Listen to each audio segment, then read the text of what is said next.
Welcome to JD teaching channel. இப்போ என்ன பதிவு பார்க்க போகிறோம் அப்படின்னு பார்த்தீங்கன்னா 2025 மார்ச்சில் இருக்கும். ஸோ இப்போ அப்கமிங் டிஎன்பிஎஸ்சி எக்ஸாம்ஸ் என்னென்ன வருது அப்படின்னு சொல்லிட்டு தான் பார்க்க போகிறோம். ஸோ ஃபஸ்ட்டு எந்த எக்ஸாமுக்கான நோட்டிஃபிகேஷன் எப்போ வருது என்னென்னு பார்த்தோம்னா, ஸோ குரூப் ஒன் எக்ஸாமுக்கான நோட்டிஃபிகேஷன் வந்து April 1 விடுறாங்க. ஸோ எக்ஸாம் எப்போ நடக்குது அப்படின்னு பார்த்தீங்கன்னா June 15 நடக்குது. நெக்ஸ்ட்டு வந்து பார்த்தோம்னா குரூப் ஃபோருக்கான எக்ஸாம் வந்து நோட்டிஃபிகேஷன் வந்து April 25 விடுறாங்க. ஸோ அதோட எக்ஸாம் என்றைக்கு நடக்குது அப்படின்னு பார்த்தீங்கன்னா July 13 நடக்குது. அதே மாதிரி குரூப் 2 and 2Aக்கான எக்ஸாம்ஸ் வந்து July 15 வந்து நோட்டிஃபிகேஷன் வருது. அதோட எக்ஸாம் September 28 வந்து நடக்க போகுது.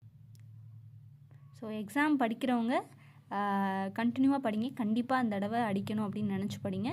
ஸோ ஏப்ரல் வந்து அடுத்த மாதம். ஸோ கரெக்டாக 3 monthஸில் எக்ஸாம் வரப்போகுது. கண்ணை மூடி திறக்கிறதுக்குள்ளே நேரம் ஓடி போயிடும். நன்றே செய் அதை இன்றே செய் அப்படிங்கிற மாதிரி படிக்க ஸ்டார்ட் பண்ணுங்கள். வெற்றி நம்மதே. தேங்க்யூ. அடுத்த வீடியோவில் பார்ப்போம்.